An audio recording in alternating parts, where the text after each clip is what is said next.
بسم اللہ الرحمن الرحیم۔ ناظرین کرام، آج 14 اگست 2020 ہے۔ آج ہم قیام پاکستان کی 73ویں سالگرہ اور 74واں یوم آزادی منا رہے ہیں۔ یوم آزادی منانے کا ایک شعار تو وہ ہے جو ہمارے ہاں رائج ہو چکا کہ مکانوں پر، عمارات پر، گاڑیوں پر پاکستان کے حسب توفیق پرچم لہرائے جائیں، نغمے پڑھے جائیں، قومی ترانہ پڑھا جائے اور 21 یا 29 توپوں کی سلامی دی جائے وغیرہ وغیرہ۔ اچھی بات ہے، یہ اس دور کا شعار ہے، اسے بھی اختیار کرنا چاہیے، مگر میرے نزدیک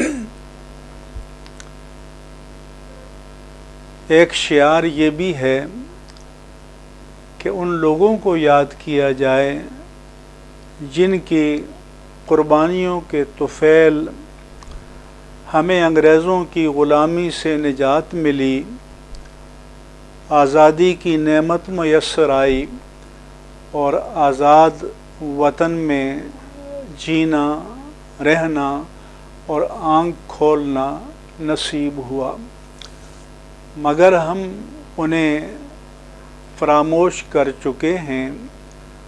محسن بھوپالی نے کہا تھا، نے رنگیے سیاست دوران تو دیکھیے، منزل انہیں ملی جو شریک سفر نہ تھے۔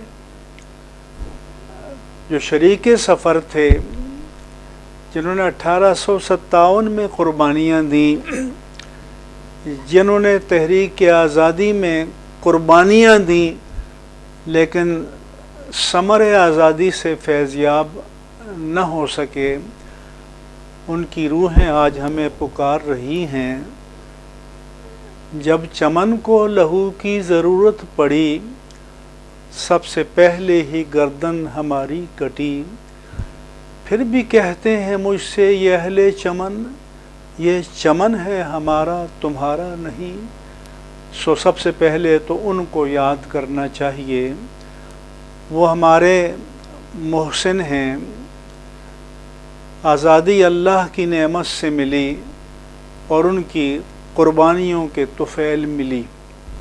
پھر ان کو بھی یاد کرنا چاہیے کہ جنہوں نے دفاع وطن کی خاطر اپنی جانوں کا نذرانہ پیش کیا، قربانیاں دیں، شہادت کی منزل سے ہم کنار ہوئے۔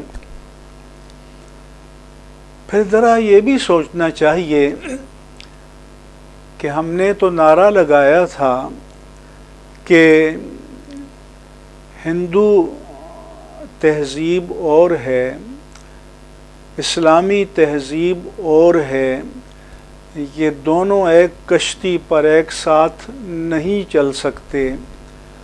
تو پھر آئیے ذرا اپنے ماحول کا مقابلہ ہندوستان کے ماحول سے کریں۔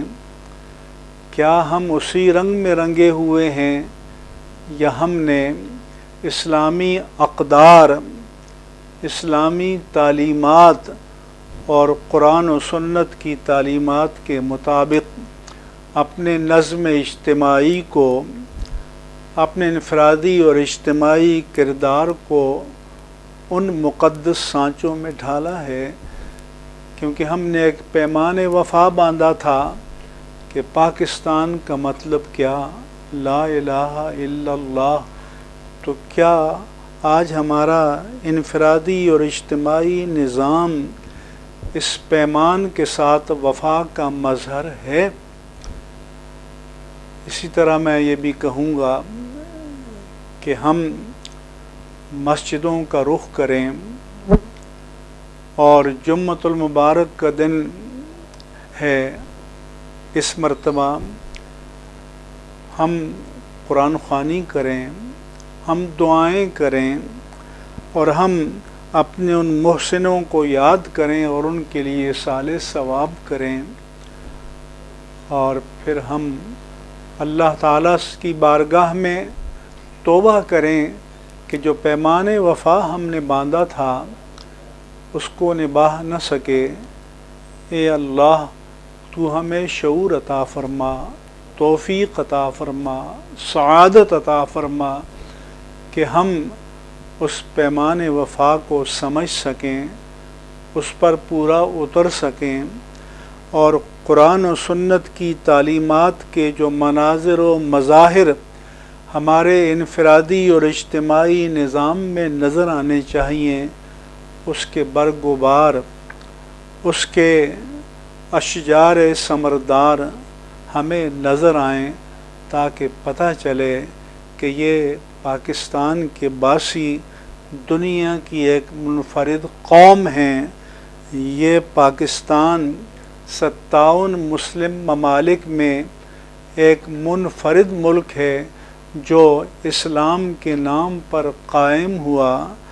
اسے اگر بقائے دوام چاہیے تو ہمیں اسلام نظام مصطفیٰ صلی اللہ علیہ وآلہ وسلم سے دوبارہ رشتہ وفا کو استوار کرنا ہوگا، اور پھر یہ بھی ہم جائزہ لیں کہ کیا آج یہاں مقام مصطفیٰ کا تحفظ ہو رہا ہے، ناموس مصطفیٰ کا تحفظ ہو رہا ہے، مقدسات دین کا تحفظ ہو رہا ہے، یا ان کی حرمتوں کو پامال کیا جا رہا ہے۔